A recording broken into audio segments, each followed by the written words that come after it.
morning. Good morning. That was almost everybody. Let's try again. Good morning. Good morning. There you go. It's kind of what I expect from you. It's good being here. Ruth asked me if I'd been to Florence before, and I really don't remember. I guess I'm going to have to go see more of it than I've seen already.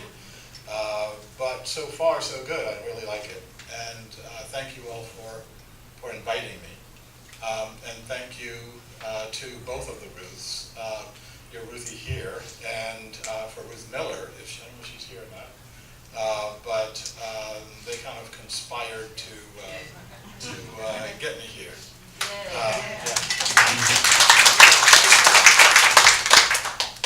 And while I'm remembering it, I'm setting a timer because since we're all such good friends right now, I'll tell you a deep, dark secret.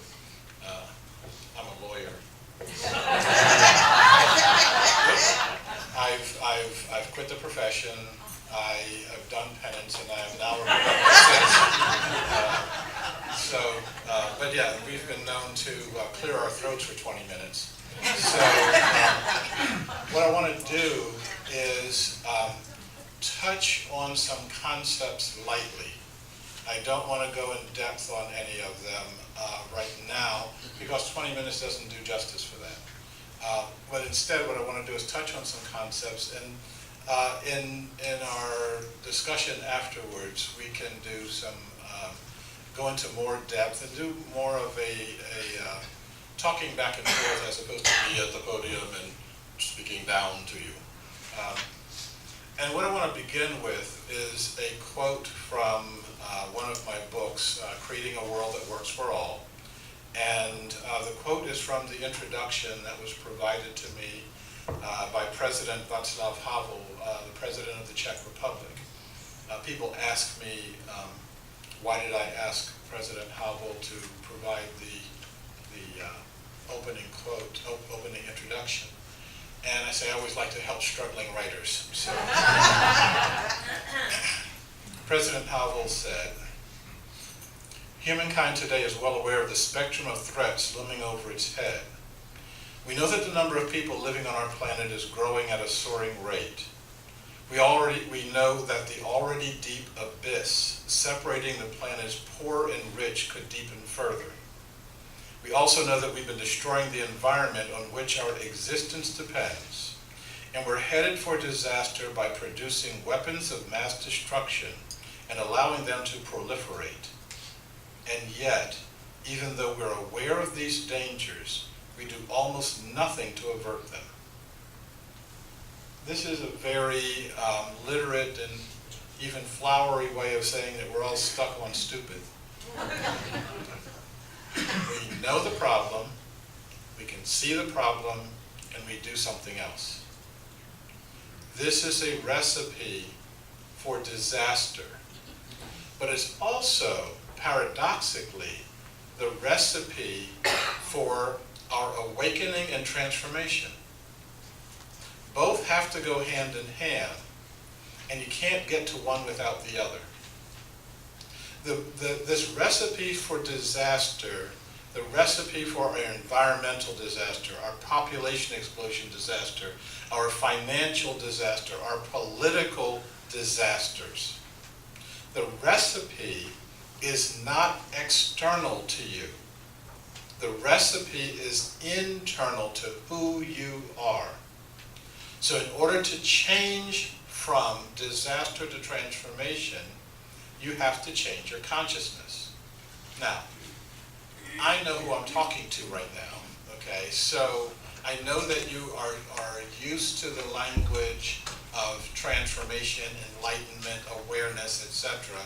So we're going to dig down, we're going to drill down a little bit deeper into what all this means.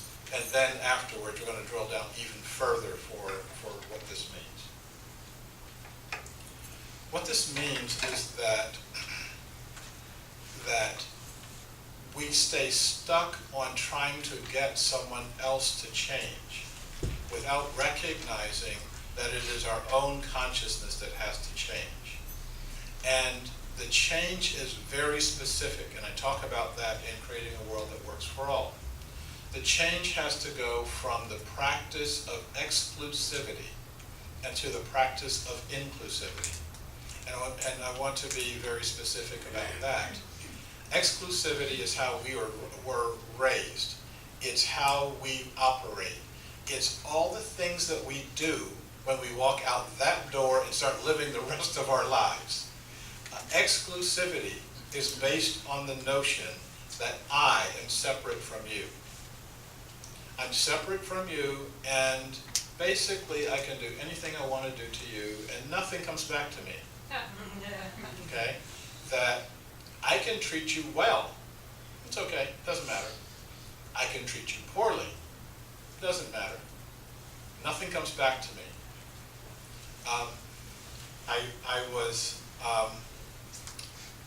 I think about the ways that we drive our cars.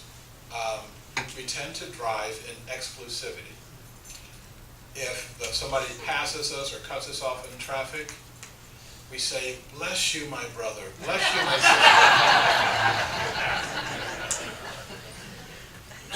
Or do what most of us do, which is, yell something out the window, flip them off, honk your horn, make an ugly face. So I was speaking at a church like this, and I was, this is in a neighborhood I wasn't familiar with, and so I'm driving kind of slowly, and this is pre-Google, so I actually had a paper map that I was going by, and there's a car behind me that wanted to get past me, and so when the road opened and the car could pass me, the car passed me, and the woman driving it gave me the look. And you know the look, which is, "You idiot, you should just pull over and let somebody drive." She zooms past me. So I didn't think anything of it. And I kept going. I found the church, parked, and got to the front door. And there's an official greeter at the front door. And she's embarrassed. "Oh, I'm so sorry for giving you the look." And she said, I was really sorry for doing that, but I was late. I was late to greet you.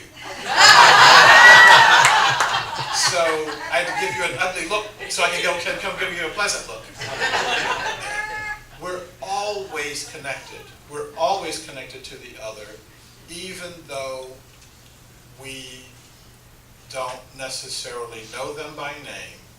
So I have a friend who says when she drives her car, she acts on the road as though all the people directly around her are someone she knows by their first name. Which means you treat them differently. It doesn't mean that they're not driving like a jerk, but it means that you're going to be interacting with them in a different way than if they are this anonymous somebody who just you can blast and there's no consequence to it. This process of exclusivity, the process of I am separate from you, is the thing that drives our society.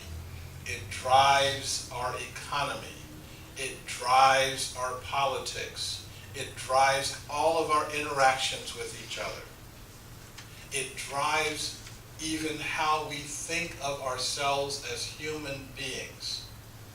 A lot of times I hear people talk about this is something as human nature, and it's not. What it is breaker nature, the breaker consciousness that we call lots of different things, but all of us exhibit it. All of us are experiencing it. All of us hold it in our consciousness. We can do something about it, but it's our default mechanism. Exclusivity that is based on the color of a person's skin is called racism.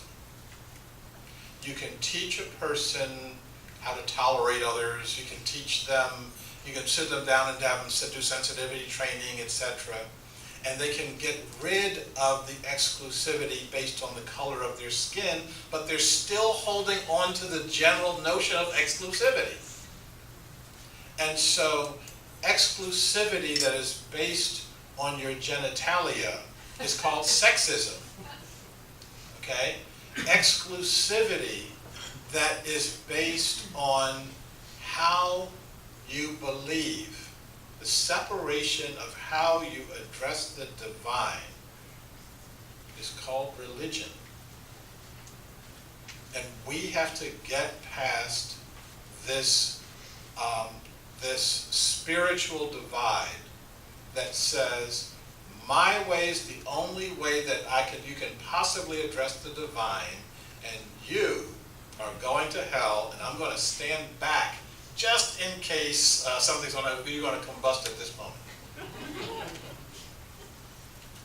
And we have to get to the point of recognizing that my way is best for me. And I would encourage you to look at my way or to accept my way. And if you don't, that's really, really, really okay. And I honor whatever your path is, and I also honor the fact if you choose not to recognize that you have a path. Now, we get the notion of inclusivity. I'll bet before I even started talking about it, everybody in the room was nodding like, yes, I got this, I understand this, etc. So let's push it. I just finished doing a training. So one of the things that I do in my work is help organizations come to a deeper and a more connected level of inclusivity. So organizations that aren't practicing at all, I try to get them to start practicing it. And organizations that are practicing it at a decent level can take it to a higher level. There is a city that will go without name, because of confidentiality issues. And the notion was that there are these people who are acting in overtly racist ways in the organization. And I was asked to come in and do some work. And the leadership of the organization had zero expectation that there was going to be any transformations done in the work. And I should have bet. There was actually a case of beer at stake, and so I should have. Yeah. And they thought there would be no transformations, and we had close to 90%. And when we started out, when we did the first level of training, I walked out with my working partner, my co-consultant. I said, I'll bet Hillary Clinton didn't get a single vote in that room. And in that context, to have people wake up and have their aha moment, to wake up and recognize that they really are true functional human beings on a functional planet, to recognize that they have a responsibility with and to each other and to themselves. That's the work that we have to do. And you can't get to that work while holding oppositional energy. If I walk in the room and I'm thinking, you're dumb, you're bad, you're stupid, you're evil, now let's do some work together. If I walk in the room saying, I have an agenda, and my agenda is to make you wrong, make you bad, guess how much progress I make? So inclusivity works both ways. I have to practice it. And believe me, it does not come natural to me, okay? I have to hold the energy of it, and I have to encourage a person to come to the highest degree of inclusivity that they can. I was doing some work some years ago with a group around ecological issues, and they had, let's say basic ideas around ecology that, climate change is, doesn't work, doesn't happen, that it's all a hoax, etc. And when we got finished in the room, one of the guys stood up and he said, I can't hunt and I can't fish anymore. And that was his breakthrough moment. That was when he realized something was different. I couldn't do what my grandfather, my great-grandfather did anymore because the animals aren't there and the fish aren't there. And from that point, he could start exploring the nature of how the ecology is changing. So what I have to do is be able to address that person from their reality, not from my reality. So I did a lot of work. Some of my international work was done in Sri Lanka. At the time, there was a shooting war going on between the government forces who are, the government was controlled by the Sinhalese, which is a linguistic cultural group, and they are primarily Buddhists. And they were fighting the Tamil Tigers, who speak Tamil, and they're primarily Hindu. And I was doing a lot of things, okay, but one of the things I was doing was shuttling back and forth across the line between the Tamil Tiger held side and the government held side.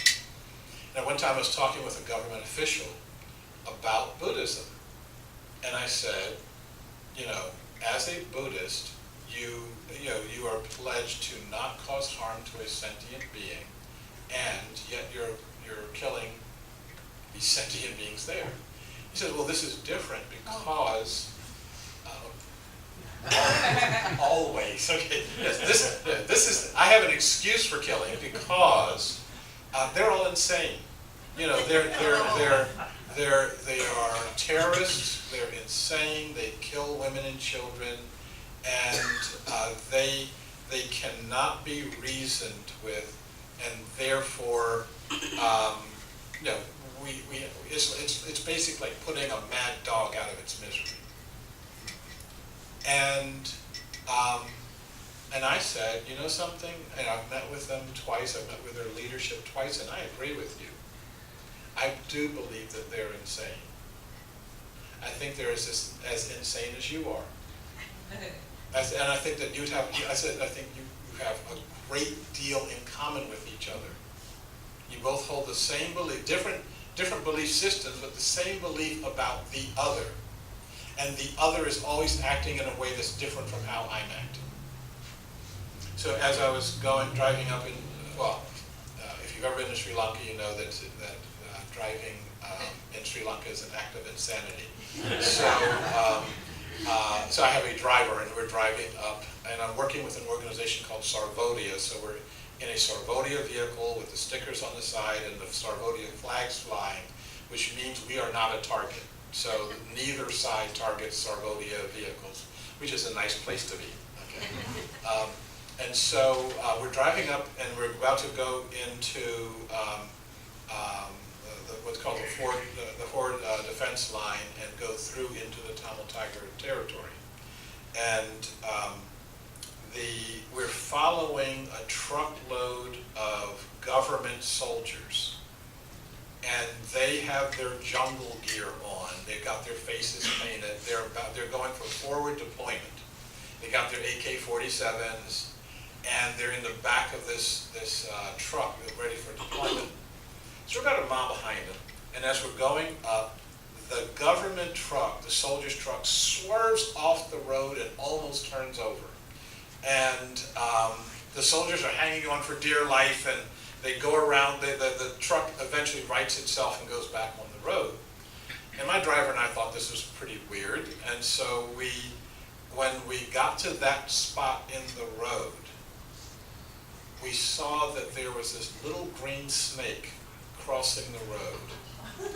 And like a good Buddhist, he put his own life at risk to save the life of a sentient being on his way to kill sentient beings. Now, everybody in this room gets that. I've repeated that story 100 times in Sri Lanka and nobody gets it. They will say, well, of course he's had to swerve to avoid the snake. And I said, they're about to kill human beings. I say, well, of course they have to kill the human beings. And so what we have to do is elevate our discourse. We have to elevate it into